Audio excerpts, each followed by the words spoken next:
Essa semana, a OMS declarou que o centro da epidemia foi de fato para a Europa. O coronavírus agora está tendo muito mais casos na Europa do que no resto do mundo.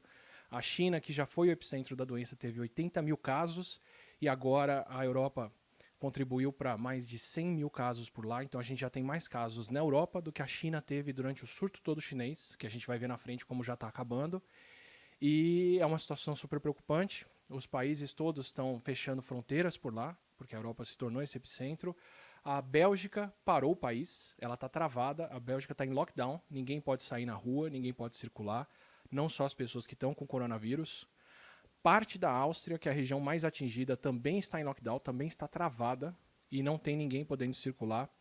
A França está dando movimentação restrita das pessoas, só quem está indo trabalhar, mas fechou creches, fechou escolas, fechou tudo, fechou fronteiras e deve parar no momento futuro. Todos eles para não terem que chegar no ponto da Espanha e da Itália, que é o que eu vou falar daqui para frente, que são as que estão completamente paradas, também fecharam fronteiras e também estão tendo um problema muito sério. A França e a Alemanha começaram a ter casos, mas conseguiram conter o vírus relativamente bem lá, relativamente bem em relação aos outros países ao redor que estão crescendo de casos, como é o caso da Espanha, que começou a registrar casos de coronavírus depois, mas já tem mais casos diários do que França, Alemanha, e já é o terceiro ou quarto país com mais casos diários e subindo. A Espanha provavelmente vai enfrentar um cenário parecido com o da Itália. E é o cenário da Itália que é realmente preocupante. A Itália, essa semana, já chegou num ponto em que eles precisam decidir quem vai ser internado na UTI. A Itália já não tem mais leitos de UTI para receber as pessoas, pelo menos na região da Lombardia, onde está acontecendo a maioria dos casos.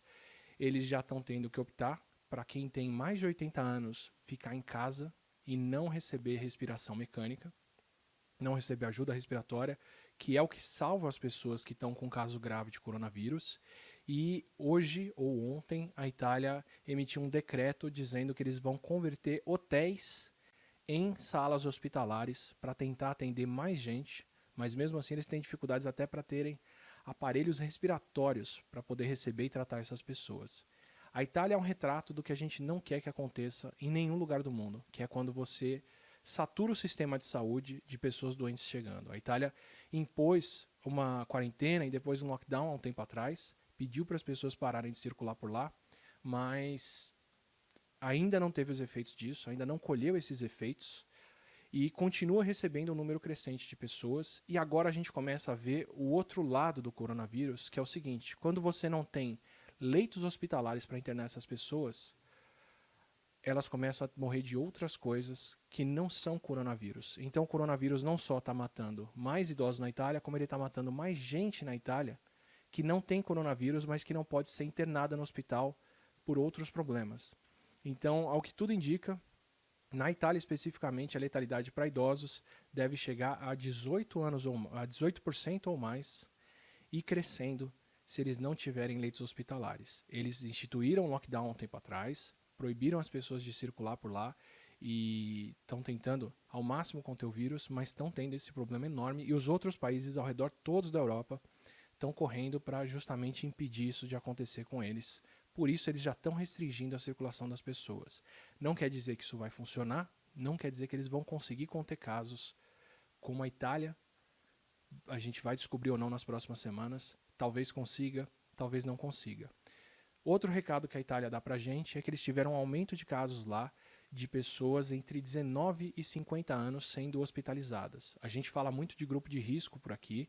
Os grupos de risco principais são os idosos, quem tem mais de 60 ou 70 anos, quem é hipertenso, quem tem problema de diabetes sem controle, quem tem problema respiratório crônico, quem tem problemas cardíacos. Mas os jovens, talvez por descuido, talvez por estarem circulando ainda, contraíram bastante coronavírus por lá e eles ainda assim precisam de hospitalização. Quando a gente fala que o jovem tem um risco menor de morte, isso não quer dizer que ele tem um risco menor de ter complicações e precisar ir parar no hospital e precisar de um respirador. Então fiquem atentos com isso. A gente fala para proteger os idosos, a gente fala para tomar mais cuidado com eles, porque eles são o principal grupo de risco, mas isso não quer dizer que entre as pessoas mais novas isso é uma doença tranquila. E você ter alguém de 30 anos precisando ser internado no hospital para conseguir respirar com o respirador, você está tirando leite de alguém de 70, 80 anos que também precisaria, provavelmente mais até do que isso. Mas dentro do protocolo que a Itália já está tendo que adotar, eles são obrigados a priorizar as pessoas que são mais novas e vão ter mais anos de vida e mandar para casa as pessoas mais velhas para ter que tirar elas do hospital para poder abrir leitos. É isso que os outros países não querem passar. E é por isso que eu estou dando a Itália como exemplo. Aliás, deixa eu deixar uma coisa clara já, gente, que eu devia ter dado desde o começo aqui. Eu não vou dar números precisos nessa live, eu não vou dar números de casos contadinho, bonitinho, certinho, porque isso vai ficar desatualizado muito rápido e eu estou tentando assumir o papel aqui, que é o papel que eu sei ter, de educador, de professor e não de imprensa. Então vou pedir para vocês não se incomodarem com os números que eu não vou dar, eu estou mais preocupado em tirar uma lição do que esses países estão passando e do que eles ensinam para a gente, do que dar números precisos e certos, que em questão de horas já vão estar desatualizados. Já tem 2 ou 3 lives que antes de eu terminar a transmissão, o número de casos ou de sintomáticos ou de qualquer coisa no Brasil já mudou. Então o foco desse vídeo e o foco de todos os vídeos que eu tenho feito por aqui não é manter você atualizado do que está acontecendo, mas sim manter você educado, consciente, informado ou informada, educada, do que a gente pode aprender com o que está se passando. Tá? Só para deixar claro por que eu não estou dando números precisos dessas coisas todas e vou deixar claro quando eu der números por que eu estou usando eles. Então, saindo um pouquinho da Europa,